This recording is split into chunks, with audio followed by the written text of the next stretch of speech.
Good evening, everyone. I welcome you all at the platform of OCA. So today we have one of our OCA cadet with us, Mr. Sudhanshu Tiwari, who recently got recommended for Coast Guard. So very congratulations, Sudhanshu Tiwari. Thank you very much. And he is a very hard-working person. I have seen him from very starting of his preparation for CDS and FCAT.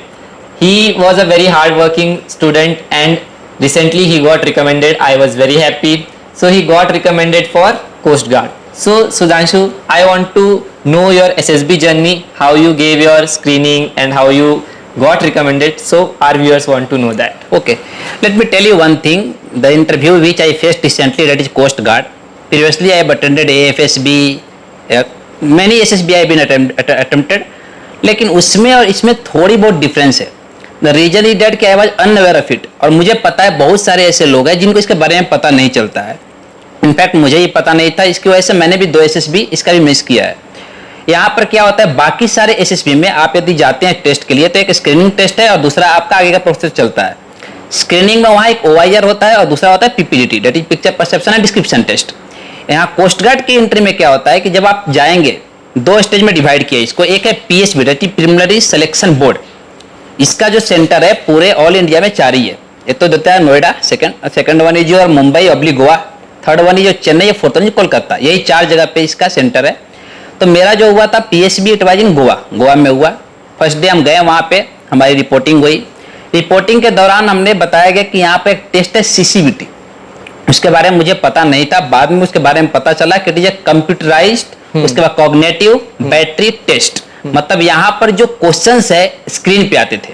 कोई question 5 second के लिए, कोई question 10 second के लिए. It doesn't happens in other SSB. वहाँ पर ऐसा नहीं होता था. वहाँ पर कैसे हमें बुकलेट मिलती थी, you have to write the questions, हम लिख रहे हैं, उसका आंसर OMR शीट में फिलअप कर रहे हैं.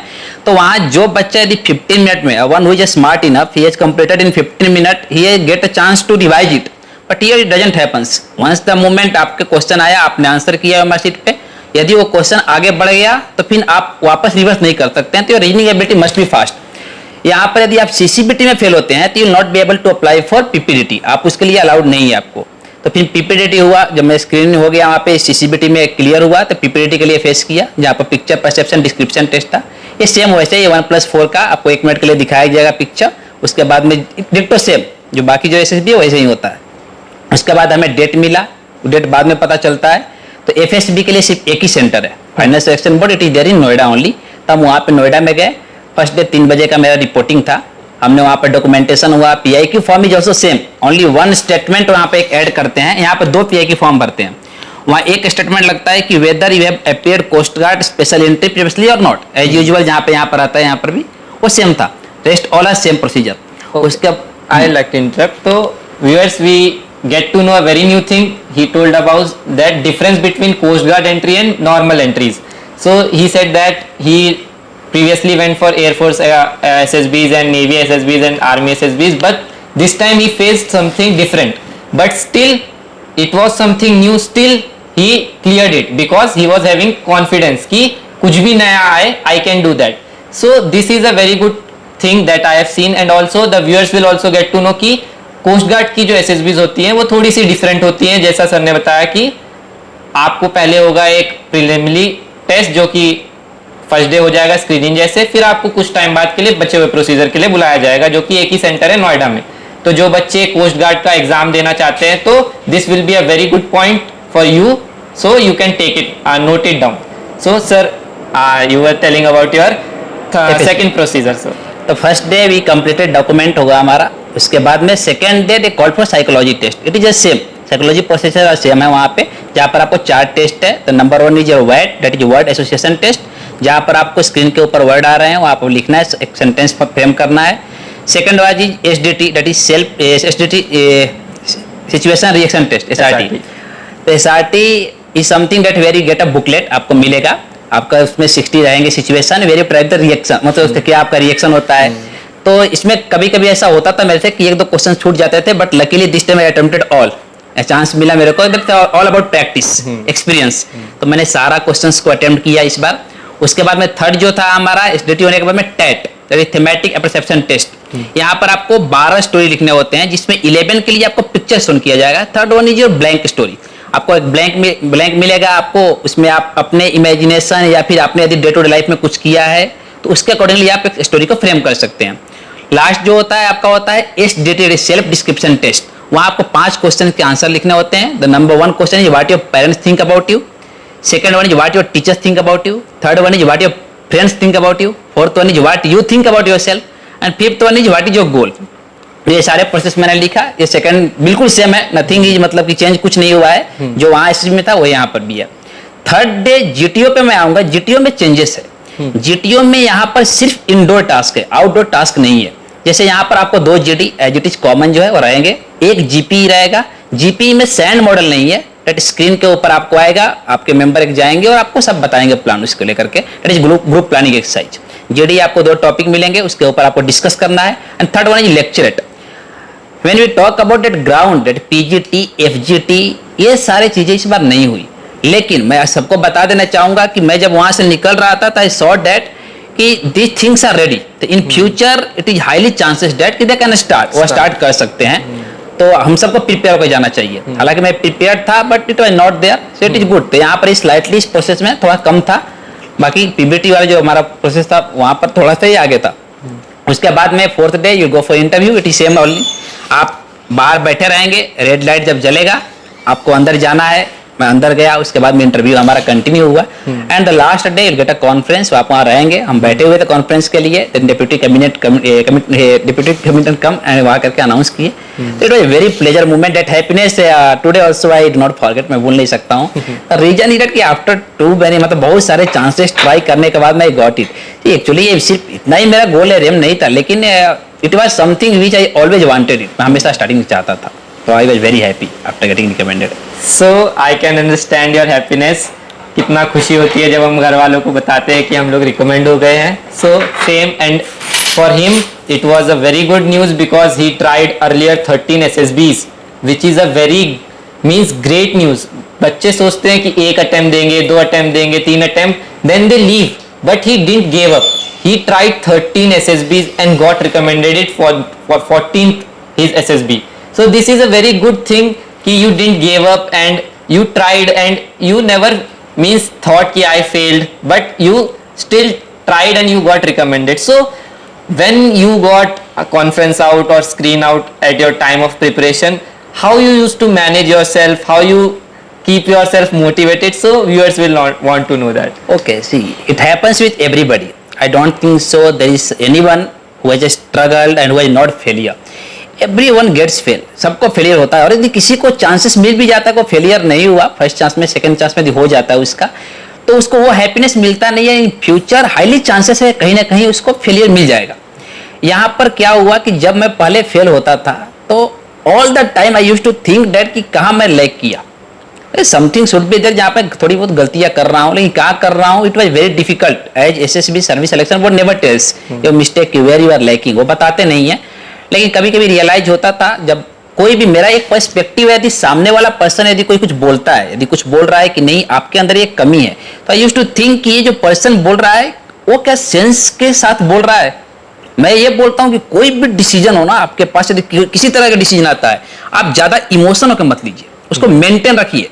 थोड़ा इमोशन सही है, ज्यादा इमोशनल का डिसीजन लेंगे तो गलत हो जाता है। तो जनरली मैं क्या करता हूँ, यदि मुझसे कोई आंसर मांगता है तो मैं बोलता हूँ कि आप मुझे यदि ज्यादा टेंशन में हूँ तो मैं बोल दूंगा कि 24 घंटे का या 48 घंटे का या 10-20 घंटे का मुझे मोहलत दीजिए, ताकि मैं प्रैक्टिकल होकर उस चीज को सोच सकूं। उसके बाद में उसको आंसर दूं कि क्या सही था क्या गलत था।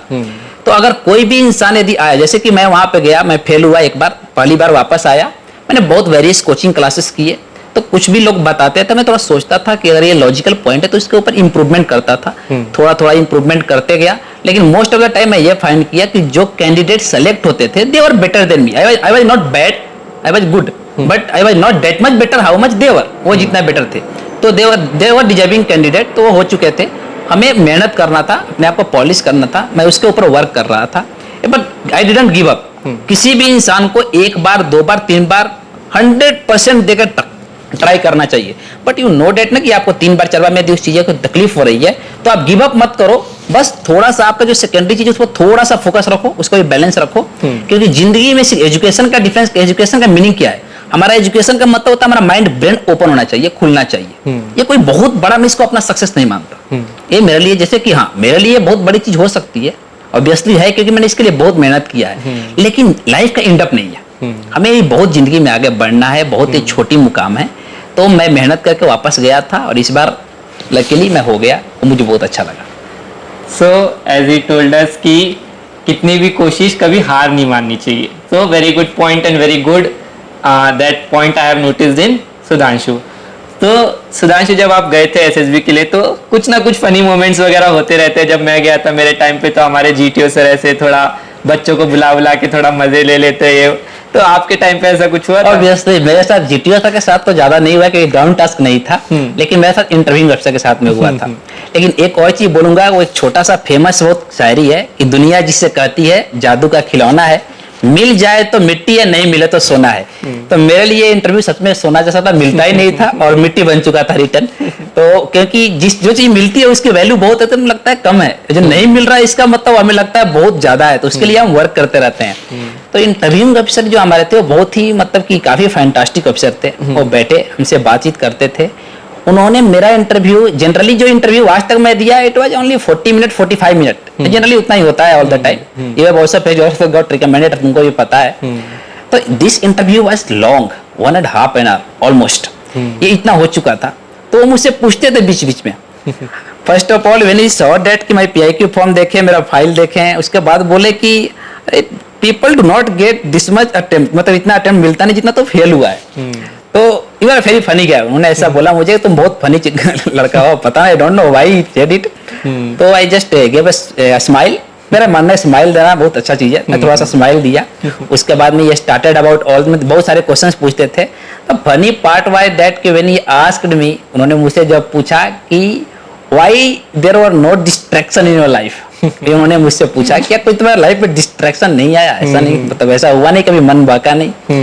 तो मैंने मुझसे रहा नहीं, मैंने बोला कि sir what do you mean by distraction, मतलब आप क्या बोलना चाहते हैं? तो उनके हाथ में पानी था, वो पी रहे थे। Distraction means not talking about water, उन्होंने बोला, नॉट वाइन, वाइन के बारे में नहीं, इसके बारे में नहीं, I am talking about girlfriend यार, एवरीवन हैव, ऐसा बोलते थे। मैंने बोला कि no sir I don't have. तो बोले कि ऐसा क्यों? तो ये कि आपका अंदर फीलिंग ऐसा नहीं है, like this he was asking to me.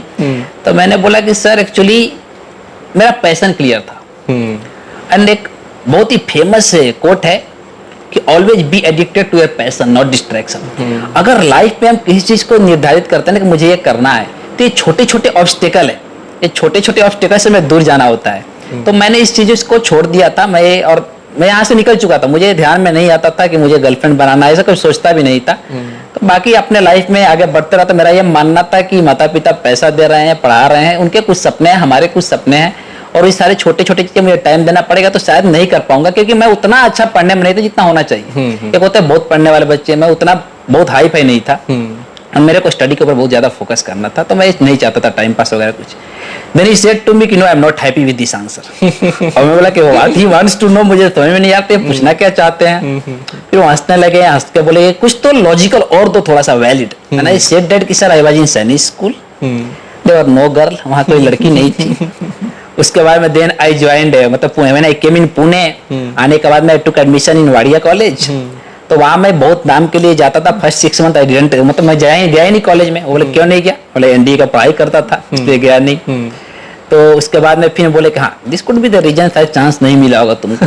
तो यही मेरे लिए सबसे बड़ा फनी यही मोमेंट था गर्लफ्रेंड को लेकर के। बाकी और जो चीजें थी, जब हम इंटरव्यू मतलब खत्म हो चुका था, उसके बाद में ही आस्क्ड मी दैट कि what do you want, coffee और टी?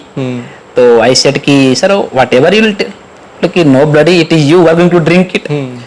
तो मैंने बोला कि sir coffee, and then he also took the coffee, वो भी कॉफी लिए। तो मैं पूछ दिया था, एक्चुअली पूछना नहीं चाहिए था, आस्क हिम सर कि आपने बोला कि ओनली मैं पीने वाला, आप भी पी रहे हैं, वेरी ड्रिंक इट। तो it was a funny moment, बहुत अच्छा था। उन्होंने बोला you are very good chap, मेरे को बोले बहुत अच्छा चैप है तू। तो whenever you come in Delhi meet me, I will be there. He was a very good person. तो सर को आपने इंटरव्यूअर को अचंभित कर दिया है कि सर आपने क्यों ले ली मैं? तो सही बढ़िया, मतलब this showed your funny side. Good. So Sudhanshu, as you told that you were in Sainik school, and then so I think your first choice would be army, because every Sainik school student who 90% they opt for army. So you gave your army in NDA option your army was there in NDA, then CDS your army option was there. So they would have asked you in this SSB that your everything was in army, then why you want to join Coast Guard? So what you asked? He asked me that why do you want to join Coast Guard? Why do you want to come in this field? My answer was, so I don't want to join Coast Guard. It was the frank answer which I gave to him. So after giving the answer, I thought that why I said like this, because I have come for that interview, and I was knowing that. Immediately when I gave the answer that I don't want to join Coast Guard, immediately this question came in my mind कि now you will ask that why you have came over here, and it was same thing happens. उन्होंने पूछा then why you are here? I said that sir I just applied, I gave the examination, I got a result, and I came here for interview. So what do you know about Coast Guard? So literally I am telling you I was not knowing much about Coast Guard. I just said that कि sir it comes under paramilitary forces. It's an independent body. तो उन्होंने बोला कि ऐसा coast guard का कब establishment हुआ था, तो मुझे थोड़ा पता था 1977 मैंने बोला, उनका आंसर दिया. फिर बोले हेडक्वार्टर, वो भी मुझे पता था, न्यू मैंगलोर सर कर्नाटका. तो अच्छा tell me some what is your work of coast guard. अब it was something new for me because मुझे पता नहीं था.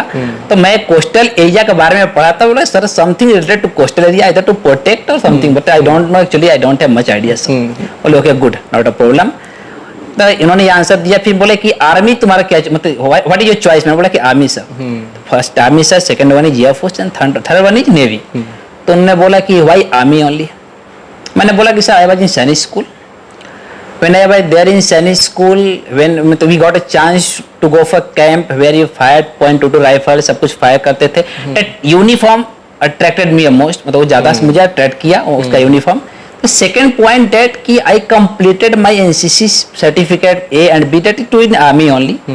तो मेरे को आर्मी के प्रति ज्यादा जोश इसलिए आ रहा था क्योंकि आर्मी के मतलब वही एक ऐसा था जिसके बारे में ज्यादा जानता था. It is not something that कि मैं बहुत ज्यादा स्टडी आर्मी नेवी के बारे में किया, ऐसा कुछ नहीं. But for me all defense forces are equal, but I like army most.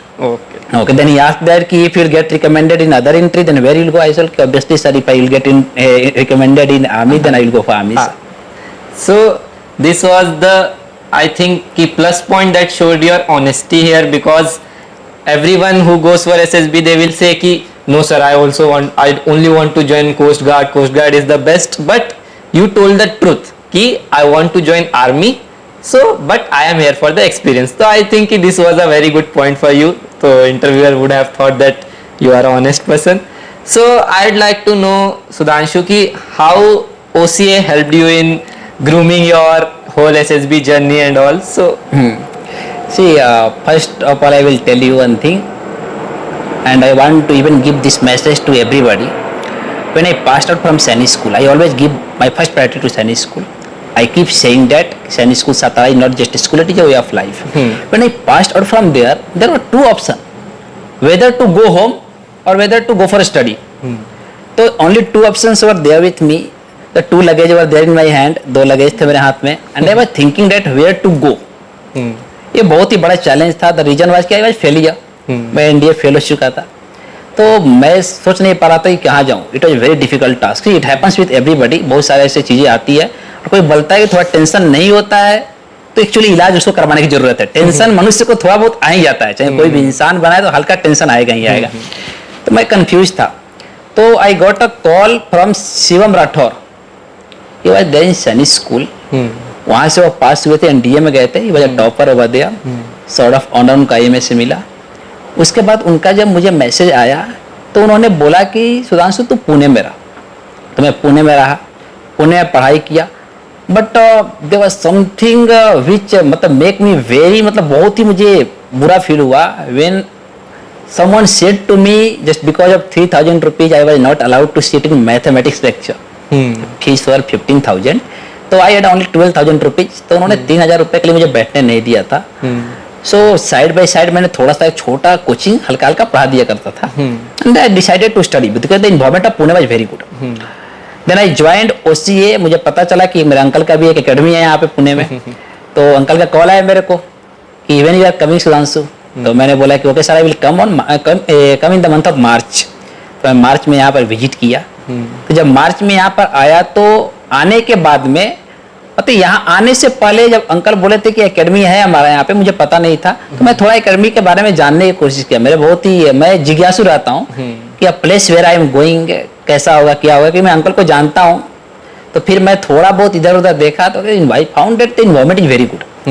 Then I took my bag and I came over here. मैं यहाँ पर आया, I saw the discipline, the environment which OCI provide, मतलब OCI provide करता है जो environment, it's a very fantastic. See defence में आप जाना चाहते हैं, defence I will not say that exact same, but whether it is Sainik school और मिलिट्री स्कूल, तो सेम वे, जैसे थोड़ा सा सैनिक स्कूल से एक कम है, सैनिक स्कूल थोड़ा सा एनडीए से कम है, तो हमारा मेन प्रायोरिटी जो है वो बच्चों को डिफेंस में भेजना है। तो यहाँ पर जब मैं आया, यहाँ पर बहुत सारा डिसिप्लिन था। यहाँ मोबाइल फोन जो सबसे बड़ा डिस्ट्रैक्शन है वो बंद था, बैन था। द सेम दैट सैनिक स्कूल में भी बैन था। उसके बाद में जब हम एनडीए में जाते हैं वहां भी अलाउड नहीं है, किसी भी एकेडमी में जाओ वहां पे अलाउड नहीं रखते हैं फोन, क्योंकि it's a very big distraction. आप इसका एडवांटेज उठा सकते हैं, लेकिन जो हमारा कॉन्शियस माइंड है वो अलाउड नहीं करता, वो हमेशा उस तरफ खींचता रहता है। यहाँ पर रहा, यहाँ पर मैंने पढ़ाई किया, यहाँ के टीचर ने मुझे बहुत सपोर्ट किया, काफी सारे प्रैक्टिस किए, स्टोरी लिखना, बुकलेट लिखना, बहुत सारे लिखता था। अंकल अमित सर भी मुझे बहुत कुछ बताते थे। उसके बाद में फिर सुमित सर ने मुझे बहुत बताया, समझाया, निर्भय सर ने मुझे बहुत समझाया, सोमनाथ सर ने, सब लोग कुछ ना कुछ मुझे शिक्षा दिए, समझाते रहे, पढ़ाते रहे। जब कुछ गलतियां होती थी तो सही भी करते थे, और कुछ क्वेश्चंस नहीं आए तो हेल्प भी करते थे। तो यहाँ पर मैं रहते हुए साइड बाय साइड कभी कभी 1 घंटा के लिए जो एनडीए के बच्चे प्रिपरेशन करते हैं उनको थोड़ा बहुत बता दिया करता था, पढ़ा दिया करता था। तो मेरा ओवरऑल पूछो तो बहुत अच्छा इन्वायरमेंट, मतलब बहुत अच्छा, मतलब कि यहाँ का एक्सपीरियंस रहा है। यहाँ पर मुझे ग्रूम किया गया। कुछ कमियां जो मेरे अंदर थी जिसको मैं सुधार कर रहा था, यहाँ सुधारने में मेरे को काफी हेल्प मिला। यहाँ के लोगों ने मुझे बहुत उसको पॉलिश किया कि तुम्हारे अंदर ये थोड़ी कमी है, मेरे को ट्रांसफॉर्मेशन दिया। और प्रोसेस देखो, ऐसा नहीं कि बुरा नहीं लगता है, थोड़ा मेहनत तो करोगे तो लगेगा बुरा, प्रोसेस कभी मजेदार नहीं होती है, इट्स वेरी पेनफुल। ट्रांसफॉर्मेशन के जितने भी प्रोसेस है ना वो पेनफुल ही होता है, वो आराम नहीं हो सकता। इफ समबडी इज टेलिंग आराम है तो वो झूठ बोल रहा है, क्योंकि आप कोई भी काम कीजिए, देखिए आप एक शिल्पकार को देखिए या फिर लोहा को ही देखिए ना, उसको पूरा तपाया जाता है उसको मुड़ाने के लिए, बहुत तपाते हैं तो उसको मजा नहीं आता है, क्योंकि प्रोसेस मजेदार हो ही नहीं सकती है, प्रोसेस पेनफुल होती है। तो दर्द होता था, ऑब्वियसली सबको होता है। जितने स्टूडेंट्स अब से अभी देखिए तो पढ़ना इतना आसान काम नहीं है, it's a very big deal, बहुत बड़ा चैलेंज है। लेकिन जो व्यक्ति उसको एक इंटरटेनमेंट के रूप में ले लेगा ना, तो उसके लिए बहुत बढ़िया है। तो OCI groom me a lot. I will always, मतलब थैंकफुल टू ओसीआई फैमिली, मैं हमेशा थैंकफुल रहूंगा वेरेवर आई विल कम। जब भी मैं यहाँ आता हूँ या फिर जब भी आऊंगा तो मतलब मेरे हार्ट से, मेरे दिल से इसके लिए रिस्पेक्ट हमेशा रहेगा। या फिर कहीं जाता हूँ, यहाँ के कोई भी मेंबर हो, यहाँ के कोई भी कैडेट्स हो, इंक्लूडिंग मी ऑल्सो, तो मैं भी कहीं जाऊँ तो हम चाहूंगा कि बेटर करूँ, यहाँ के कैडेट भी बेटर करेंगे और यहाँ का हर एक मेंबर रिस्पेक्टेड रहेंगे मेरे लिए। So he told us about his experience in the OCA, how he has groomed here. So Sudhanshu, one major question that the students who prepare for SSB in their mind comes is the psychology test, because that is a major problem that student faces. When I gave my first attempt for SSB, I also faced the same problem in psychology test. So how you prepared for psychology? So some tips. Yeah, just show this finger. Hand thumb दिखा रहा हूँ। Psychology is something that कि you don't show only this part, it is something कि आपको ये भी दिखाना है। दैट मींस ट्रांस, जो अपना जब भी आप है ना ट्रांसपेरेंट रहिए। ट्रांसपेरेंट का मतलब होता है कि whatever you are, whether you are good और बैड, आप दिखाइए, उनको बताइए कि अगर मेरे अंदर ये कमी है। If you are not knowing the answer of any questions ना, be frank and tell that I don't know about these questions. They are knowing that, they are going to tell you, वो आपको सिखा देंगे, but आपको सीखने की कितना जिज्ञासा वो चेक करते हैं। तो साइकोलॉजी एक ऐसा प्रोसेस था जो ये हमें बताता है कि हम जो सोच रहे हैं, जो कर रहे हैं, उसमें अंतर नहीं होना चाहिए। जो देख रहे हैं, जो सोच रहे हैं और जो कर रहे हैं, एक्चुअली ये वेरी करता है। Thinking something else, doing something else, ये बहुत अलग अलग चीजें हैं। ऐसा नहीं कि आप जो सोच रहे हैं वही करना चाहिए, आप जो बोल रहे हैं ये सारी चीजें मैटर करती है साइकोलॉजी में। तो साइकोलॉजी में मैंने कुछ चीजें यहाँ फाइंड आउट किया कि कभी कभी ऐसा होता था कि मैं सोच रहा हूँ, मैं पहले जाता था तो किसी थीम को लेकर के उसके स्टोरी को मगअप कर लेता था, कि बहुत सारे थीम मिलते थे तो कुछ स्टोरी को मगअप कर लिया, मगअप करके मैं जाकर के वहाँ पेस्ट करता था, थोड़ा दिखा तो। लेकिन एक स्टोरी नहीं है वहाँ पे, 12-13 यदि स्टोरी आपको लिखना है, उसके बाद में आपको फिर पर्सनल इंटरव्यू फेस करना है। तो अगर आप एक दिन झूठ बोलेंगे तो हो सकता है कि समय, हो सकता है डेफिनेटली यू गेट कॉट, आप कॉट हो जाएंगे। तो साइकोलॉजी इसीलिए होता है कि ताकि आपके अंदर क्या चीज है, आप जेन्युइन है कि नहीं है, वो जानने के लिए जानते। इस बार मतलब मैं गया, मतलब पहले भी मैं ऐसे ही जाता था, पहले भी फ्रैंक होकर जाता था, लेकिन पहले किसी पॉइंट पे इधर तो हो जाता होगा, आई डोंट नो वेयर, मैं अभी मुझे पता नहीं है, अभी तक मुझे पता नहीं चला कहाँ मैं लैग करता था, लेकिन पॉसिबिलिटी है कि थोड़ा बहुत उधर भी लैग हो जा रहा होगा। तो इस बार मतलब मैं गया तो इट वाज वेरी फ्रैंक, और मैंने इस बार एक मजबूरी बनाई। पहले क्या था, थोड़ा ऑप्शन भी हो जाते थे साइड में, ठीक है बहुत सारे एसएसबी मन में रहता था, but this time I thought कि no it's my last SSB, and the same message I want to give to everybody, when you are preparing for any examination, you consider your first attempt itself is last attempt. आप अपने first attempt को last attempt बनाकर पढ़ाई कीजिए, उसी लगन से कीजिए, मेहनत से कीजिए। अगर जो बच्चा 5-6 महीना बढ़िया से पढ़ाई कर लेगा, और उससे हो सकता है पॉसिबिलिटी है कि उसमें फर्स्ट अटेम्प्ट नहीं निकलेगा, लेकिन सेकंड अटेम्प्ट में श्योर शॉट निकल जाएगा। तो साइकोलॉजी का मैं यही बोलूंगा कि बी ट्रांसपेरेंट, आपको दोनों तरफ से दिखाना है, not only in examination, not only in interview. If you are facing someone, आप फेस कर रहे हैं, वहां भी आप वही दिखाइए, तो आप गलती होगा तो आप सामने वाला बता करके आपको सुधारने की कोशिश करेगा। तो बहुत ही अच्छा पॉइंट बताया सुधांशु ने कि हम लोग क्या ट्राई करते हैं कि हम लोग सब कुछ याद कर ले, सारी स्टोरीज याद कर ले, और हमको लगता है जो हम याद करेंगे वही हम वहां पे लिख सकते हैं, but this is SSB, one of the toughest interview in the world, so they know, they want to check your psychology, so just you have to be open minded. So I have a very good point of Sudhanshu. He has cleared all his written examination which he has given. He has cleared CDS, AFCAT many a times. Whenever he has given his written, he have never failed, just he have cleared all the examination, which is a very good achievement for him. So Sudhanshu, I would like to know, many students are preparing for written also. So which type of guidance you want to give to them? Okay, see, written के perspective से मैं आपको बताऊंगा, क्योंकि ये written का मेरे को ज़्यादा एक्सपीरियंस है, और एक्सपीरियंस एक ऐसा चीज़ है जो हमेशा नॉलेज से एक पॉइंट आगे रहेगा, हमेशा रहेगा, ऑल द टाइम। एक्सपीरियंस और नॉलेज में मुझे भी किसी को चूज करना होगा तो मैं एक्सपीरियंस की तरफ प्रोसीड करूंगा, क्योंकि वो एक्सपीरियंस वाला बंदा ये बता सकता है कि आप ये गलतियां मत करो। हम लोगों को जो भी टीचर पढ़ाते हैं, तो most of the time 99% teacher ऐसे रहेंगे जो वो खुद नहीं होंगे, लेकिन वो हमें प्रिपेयर करवा रहे हैं।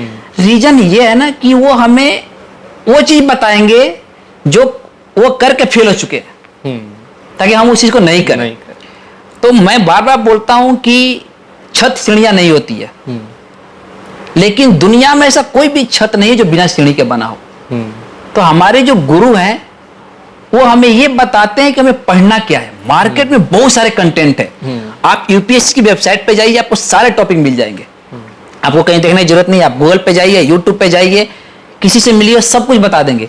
लेकिन एक गुरु का रिस्पॉन्सिबिलिटी क्या होता है, ये टीचर क्या करते हैं, हमें बताते हैं कि हमें पढ़ना क्या है, वो सबसे ज्यादा इंपॉर्टेंट है। हमें क्वेश्चंस को अटेम्प्ट कैसे करना है, वो सबसे ज्यादा इंपॉर्टेंट है। तो मैं जब भी एग्जाम का प्रिपरेशन करता था, मैं जब फेल होता था, फेलियर भी मैंने बहुत हुआ, मैं बहुत फेल हुआ हूँ, आपको बता नहीं सकता, बहुत बार फेल हुआ। तो जब फेल होता तो मैं सोचता था कि मैं फेल क्यों हो रहा हूँ, आखिर मैं ये पाथफाइंडर पढ़ रहा हूँ, मैं ये सारा आरएस पढ़ रहा हूँ, तो फेल होने का रीजन क्या है। तो पता चलता था कि मैं सब चीज पढ़ रहा हूँ, और जो सब चीज करेगा वो सोचेगा 2 घंटा ये भी करूँ, 2 घंटा ये भी करूँ, 2 घंटा ये भी करूँ, तो at end of the day वो कुछ नहीं करेगा। सिचुएशन ऐसा हो जाता है। तो मैंने कुछ पूरे सब कुछ को देखा कि क्या सिलेबस है, कैसा है, चाहे पूरा क्वेश्चन पेपर उठाया, फिर मैंने पता किया कि यार इतना जो चीजें ये करने से इजीली मेरा 450 प्लस मार्क्स आ जाएगा, मैं क्रैक कर लूंगा, मतलब अगर इतना पढ़ता हूं तो। फिर वहां से मैं नोट्स अपना तैयार करने लगा, उससे रीड करता था, रीड किया, रीड करने के बाद में जो पॉइंट आया उसको अंडरलाइन करता था, खुद से नोट्स निकालता था। रीडिंग से ज्यादा अच्छा होता राइटिंग। देखिए रीडिंग जब करते हैं, बोलने के लिए आपको सोचने की जरूरत नहीं है, लेकिन लिखने के लिए सोचना पड़ता है। अगर आप लिखेंगे तो आपको सोचना पड़ेगा। अगर आप मुंह से बोल रहे हैं एप्लीकेशन के रूप में, वो अलग चीज है, लेकिन यदि बोल जाए कि एप्लीकेशन लिख के दो, तो यू विल थिंक दैट कि मैं क्या लिखूं। तो इसलिए राइटिंग एक ऐसा प्रैक्टिस है ना जो आपको बहुत मेमोराइज करवाता है, बहुत ज्यादा। तो कुछ सेलेक्टेड चीज थे, मैंने उसके ऊपर वर्क किया और पढ़ने लगा। कुछ लोगों से मिला जो पास हुए थे, मैं उनसे पूछता था कि आपके सक्सेस का राज क्या है। तो मेरे को सीनियर बहुत अच्छे मिले हैं, मेरे को दोस्त अच्छे मिले, मेरा फ्रेंड जो बहुत बढ़िया रहा, तो मुझे अच्छा से मोटिवेट किए। फिर मैंने निकाला कि भाई ये करने से हो रहा है, वहां से हो रहा था, उसके बाद में सिर्फ मैं कंटिन्यू किया, और दैट ट्रेंड वाज कंटिन्यू। 2019-20 तक कंटिन्यू था, बाद में थोड़ा स्लाइटली चेंज हुआ। अभी ऐसा प्रोसेस हो चुका है कि अभी चेंजेस हुए हैं उसके अंदर।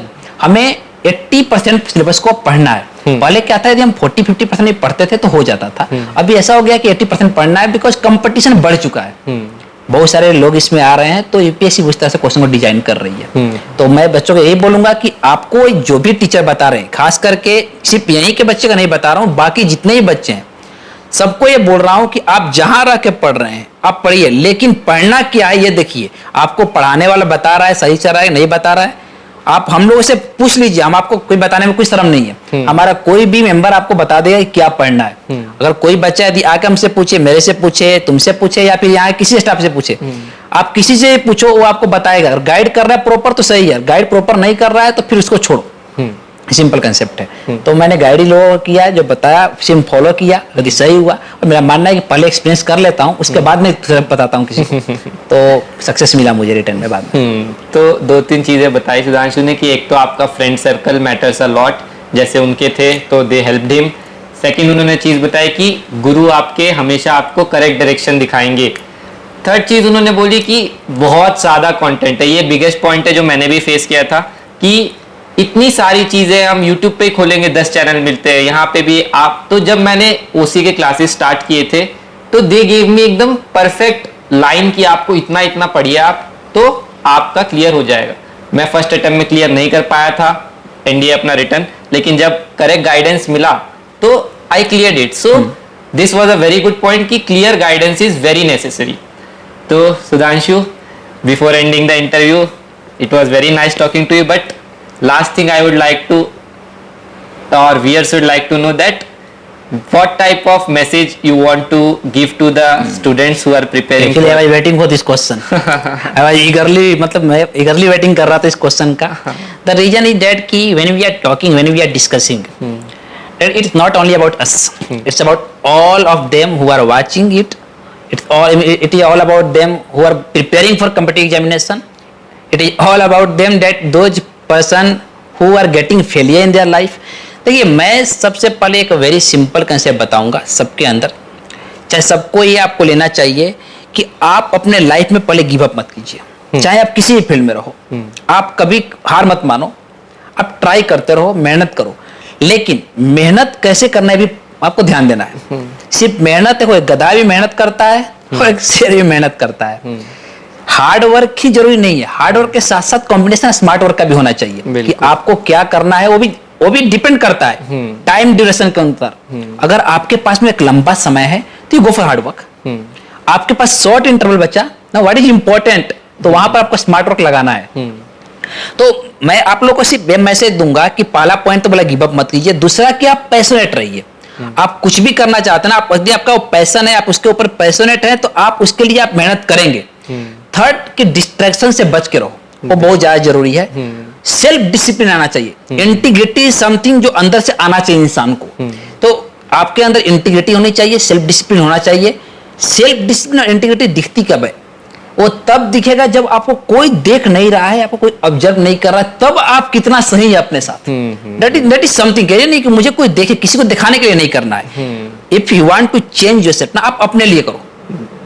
मतलब हम अपने आप झूठ नहीं बोल सकते। बिल्कुल। It might be the possibility मैं तुमसे झूठ बोल दूंगा, उनसे झूठ बोल दूंगा, लेकिन when I will face the mirror, तो हम उससे झूठ नहीं बोल सकते मैं क्या हूं। बिल्कुल। तो आप जब भी एग्जाम का प्रिपरेशन करें, किसी भी एग्जाम का, और एग्जाम ही एंड अप नहीं है, आप फेल होइए कोई दिक्कत नहीं है, एक बार फेल होइए, 2 बार फेल होइए, कोई मतलब it's not a big deal. Examination क्या है, नौकरी क्या है, बहुत ही छोटा चीज है। मैं इसको बहुत छोटा मानता हूं।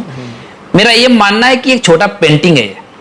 आपको नौकरी मिल जाएगा यार, 150 करोड़ की आबादी है, सबको मिल जाएगा। डिप्रेशन तो बिल्कुल होना नहीं है। ये डिप्रेशन के जो मरीज हैं ये बिल्कुल नहीं होना चाहिए। ये बहुत है हमारे इंडिया में, मैं बहुत देखता हूँ। एक एजुकेशन का ये बहुत ही गंदा डेफिनेशन है हमारे यहाँ, बहुत ही गंदा डेफिनेशन। क्या है कि गेटिंग 98% मार्क्स इन 10+12, मतलब 10+2 में 98% आ रहा, मतलब ये सक्सेस पर्सन। वो नहीं है डेफिनेशन, वो सक्सेसफुल पर्सन नहीं है। मतलब डेफिनेशन क्या बोलता है कि इट इज आर्ट है, एक आर्ट है कि आप चैलेंज को और स्ट्रगल को कितना फेस करते हैं। आप किसी महान व्यक्ति को उठा लीजिए, स्ट्रगल को फेस किया है, लेकिन सबसे मेन प्रायोरिटी है be a good human being. आप एक अच्छा इंसान बनिए। बिल्कुल। अगर आप अच्छा इंसान बनेंगे आपकी वैल्यू बढ़ेगी, नौकरी आपको कोई भी दे देगा। तो सबसे बेटर चीज होता है कि एक अच्छा इंसान बनिए, एक अच्छा नागरिक बनिए, ताकि देश को आपके ऊपर गर्व हो। बिल्कुल। आप लोगों को अच्छी बातें बता सकें, लोग भी ये जाने कि हाँ ये मुझे अच्छा मार्गदर्शन करेगा। आपको देख करके लोग इधर उधर मुड़ने नहीं चाहिए, बल्कि आपके पास आने चाहिए। आप अट्रैक्शन का एक केंद्र बनिए, आप ग्रेविटी ऐसा बनिए कि लोग आपके तरफ अट्रैक्ट हो। और ये तभी पॉसिबल है जब आप अपने काम को पूरे ऑनेस्टी के साथ करते हैं, आप अपने आप में सेल्फ डिसिप्लिन लेके आते हैं। और यदि फेलियर हो भी जाए तो हताश नहीं होने का, कभी हताश मत हो। बहुत सारे ऑप्शंस है, एक एग्जाम नहीं है, बहुत सारे ऑप्शंस है। लेकिन यदि आप एक ऑप्शन में लगे हैं तो सर्टेन टाइम तक एक बार दो बार तीन बार उसके लिए ट्राई कीजिए, आप उसको मतलब प्रायोरिटी दीजिए। लेकिन यह नहीं कि सिर्फ जिंदगी भर उसके पीछे नहीं पड़ने का, वहाँ जिंदगी नहीं है। हमारे माता पिता की भी इच्छा, वो भी हमें चाहते हैं कि हमें खुश देखें, उनके लिए सबसे बड़ी चीज है। खास करके जिन बच्चे को, यदि जेडब्ल्यू में तो मैं ज्यादा सुनता हूँ, जेडब्ल्यू और नीट में बहुत बच्चे सुसाइड भी करते हैं, ट्रेंड चलता है। तो अब खुद सोचो, इतना बड़ा आबादी है, इतने इंजीनियरिंग कॉलेजेस है, इतने सारे बच्चे प्रिपरेशन कर रहे हैं, सीट कम है, तो ऑब्वियस सी बात है बहुत सारे बच्चे फेल होंगे, उसमें कुछ नहीं है। लेकिन अगर सुसाइड करते हैं तो क्या लाइफ का मोटो वो थोड़े, आप मतलब हार मान रहे हो ना, तो सुसाइड मत करिए, ऑलवेज बी हैप्पी, आप खुश रहा कीजिए। तो बस इतने सारे पॉइंट को आप ध्यान में रखिए, be a good human being. बाकी अब ऑल आप सबसे ऊपर है यही कि एक अच्छा इंसान बनो। तो ये मैसेज देना चाहूंगा, बस कुछ नहीं।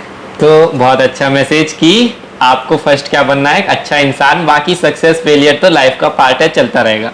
सो he was Sudhanshu, an OCA cadet who got recently recommended for Coast Guard. So it was very nice talking to you, and I again congratulate for your recommendation, and we'll soon see you in the academy. Thank you very much. Thank you so much, Sudhanshu.